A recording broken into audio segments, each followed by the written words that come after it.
Benvinguts al llarg viatge.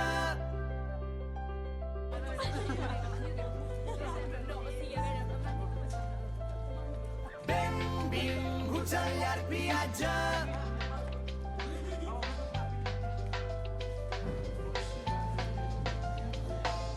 Plou i ell desplega l'equipatge i entre antics vestits de clown treu un barret vell. No, que avui no s'omple de diners. Hola, bon dia, som l'Anabela i jo sóc la Charo Alcaraz i som les professores que portem el projecte El Català al Món aquí a l'Antoni Pous. Doncs us volem donar la benvinguda a aquest projecte en el qual treballarem les competències i els continguts de l'àrea de la llengua catalana. Aquest any l'Institut Antoni Pous d'aquí Manlleu serem el centre acollidor i començarem a fer un intercanvi per primera vegada. A més, a l'intercanvi també us ensenyarem els llocs més emblemàtics de Catalunya. Perquè ens conegueu una mica, l'Antoni Pous, us direm que és un centre d'aquí de Manlleu. Tenim uns 700 alumnes i impartim ESO, batxillerat i cicles formatius.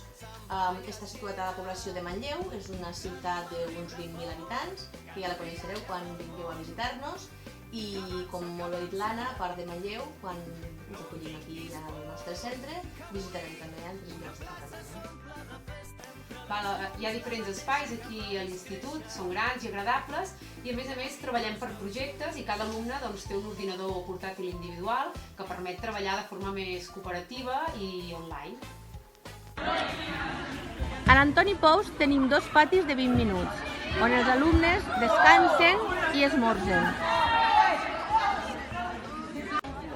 Aquest és el segon pati, on els petits també fan educació física.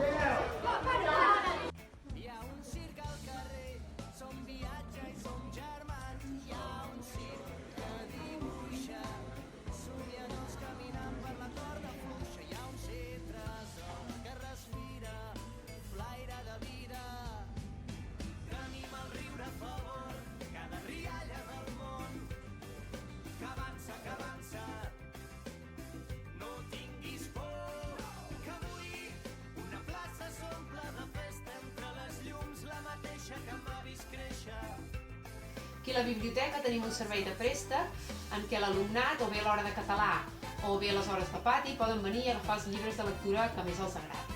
A més, a la biblioteca tenim diferents espais, uns són més de treball i altres de lectura més distesa, i també fem animació lectora, en què l'alumnat participa a diferents concursos i això, dinamitzem la lectura, o bé fem obres de teatre, o recitals, o certàmens de lectura en veu alta.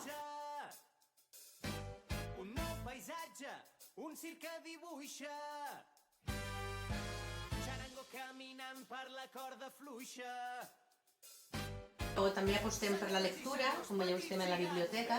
És un espai en el que venen molts alumnes, s'utilitza força, però de quina manera apostem per la lectura? Nosaltres en el nostre centre de 8 a 8:30 sempre es fa lectura, tots els alumnes, és una manera de potenciar, perquè pensem que sense la lectura no hi ha un domini correcte o bo de la llengua, i aquest és un dels espais que fem servir.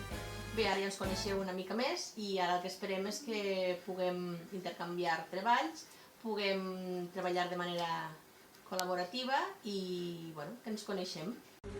Us esperem!